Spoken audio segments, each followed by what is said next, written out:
Excuse me. Hey guys, it's time for my NXT review, the episode that aired November 28th, 2012. This is quite an episode.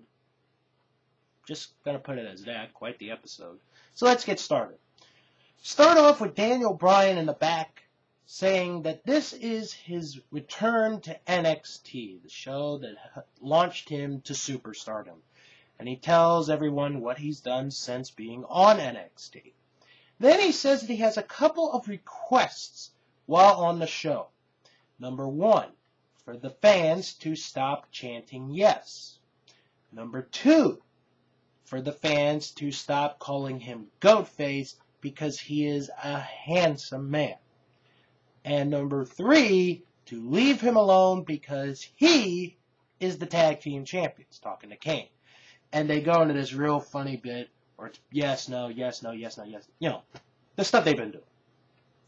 So, after the opening video, we go to our first match, Trent Beretta against Leo Kruger. Now, in the last review, I mentioned that Leo Kruger, we believe, attacked Trent Beretta in the back. So we get this match to start off. Beretta's ribs are taped up. For an opening match, this is somewhat decent. A good showing on both men. With Kruger, he was going after the ribs, so they were going into that story of him and the ribs, so I did like that.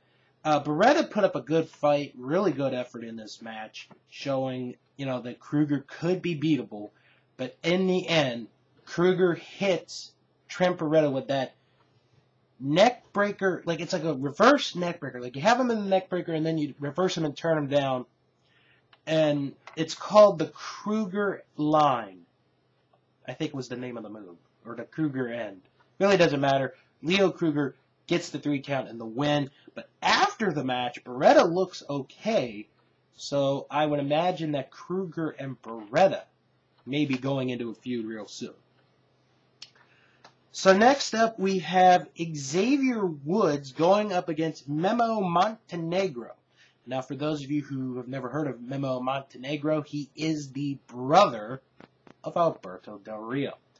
Of course, Xavier Woods is a college graduate going for his PhD. They do mention that in the match. And then there's one point where the announcer, I forget his name because JR is with him, and he mentions, he was talking to Xavier Woods, and he said that he was trained by someone. And JR's like, I've never heard of him. Is that great? Never heard of him. So, yeah, way to keep up with your wrestlers there. But anyway, Xavier Woods, this is pretty much your jobber match of the show. He sets up Montenegro, and he yells, "It's morphin' time!" I swear that's what he said. The announcers didn't know what he said, but I swear he said, "It's morphin' time." So he does a flip and then a nice clothesline on a Montenegro to get the 3 count and the victory. So we go to our next match, women's action, Audrey Marie against the debuting Emma. Emma from Australia. This was an okay match. Not as good as Alicia Fox and Paige was in the previous episode, but this was a good match. Audrey Marie showing a little bit of being a heel in this, and I sort of enjoyed seeing her as a heel, because in the past I'd seen her in tag action with Paige, where they were the faces. Here you get to see Audrey Marie a little bit as a heel. Nice showing there. Marie gets the 3 count and the victory. Then we go into a face-to-face segment. Haven't seen one of these in a while.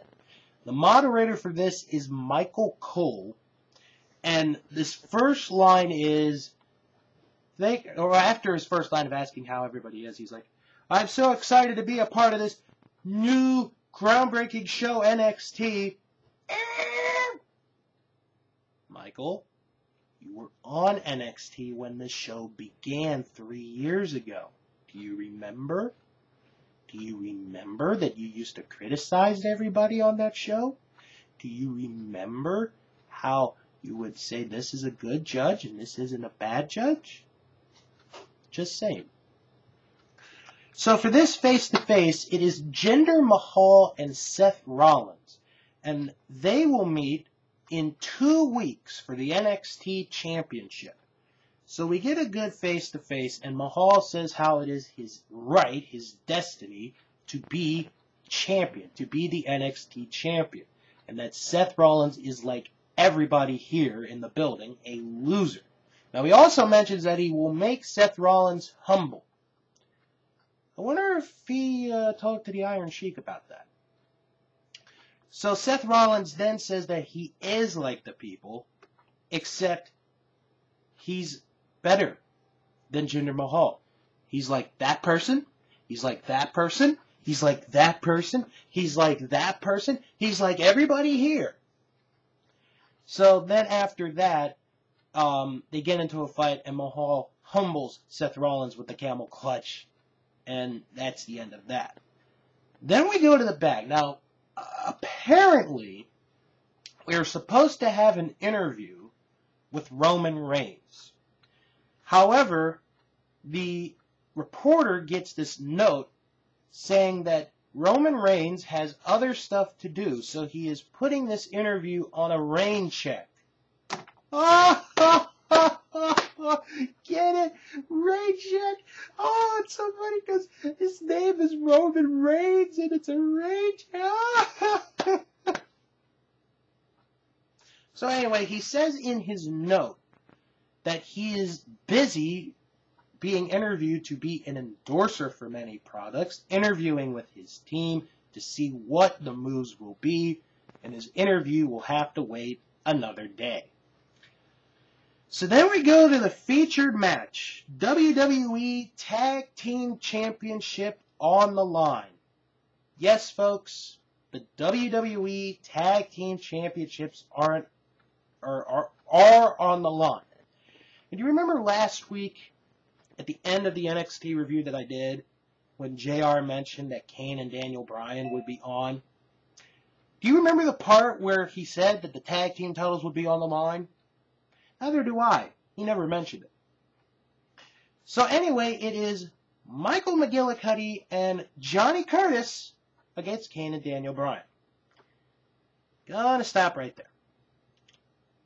First off, the last time McGillicuddy and Curtis were on NXT as a tag team, they lost. So basically, you lose and you get a shot at the WWE Tag Team Titles.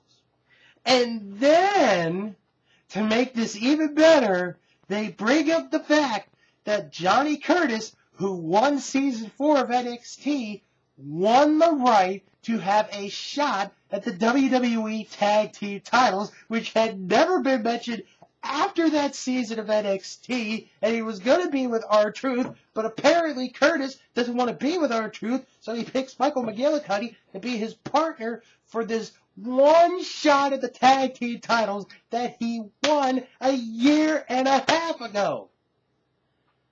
Oh, that's great booking, isn't it, folks? Great booking. Really is. I just had to get that off my chest. I'm sorry. I mean, when Caval won his season of NXT, he cashed it in a little bit after the season on the Intercontinental title. When Wade Barrett won Season 1 of NXT, he cashed it in on the World Heavyweight title.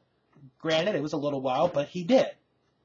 You wait a year and a half to even remember that one of your guys who won when NXT was a competition show got a title shot and he could do it at any time?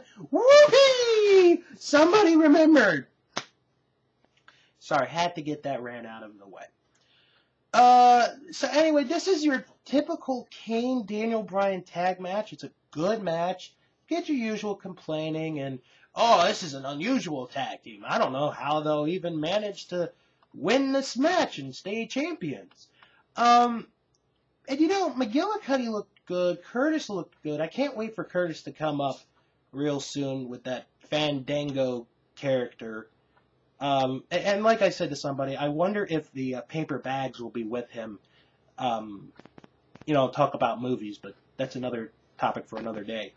So the end of the match comes where Kane was going to chokeslam McGillicuddy and Daniel Bryan. And then Johnny Curtis comes. He lets go of Bryan, grabs Curtis, does a double chokeslam. Daniel Bryan puts on the no lock on McGillicuddy, gets the tap out, the win. They stay the tag team champions. And then after the match, Kane and Daniel Bryan, they have some words, and then the fans want them to hug it out. There's even a sign that says hug it out, and they do hug it out, and that's basically the end of NXT. All in all, this was an okay episode. I like the build-up from Mahal and Rollins. I really do. They did a very good job with that. Main event was good. There really wasn't one of those solid matches on this episode. I mean, Beretta and Kruger was a good opening match. Xavier Woods, at least he gets a win. I think the last time I did a review with him on, he lost. Glad to see Audrey Marie in one-on-one. I don't know if she's going to be a heel, but if she is, she's got the potential to be a decent heel. And like I said, the last two segments, the tag title match and the face-to-face, really were the best part of NXT this week. But in 2 weeks, allegedly, in 2 weeks, it will be Seth Rollins and Jinder Mahal for the NXT title. So if I do my math right, that episode would be the 12th of December. And so in the next one, we got one episode to go before Mahal and Rollins for the NXT title. And this has been my NXT review.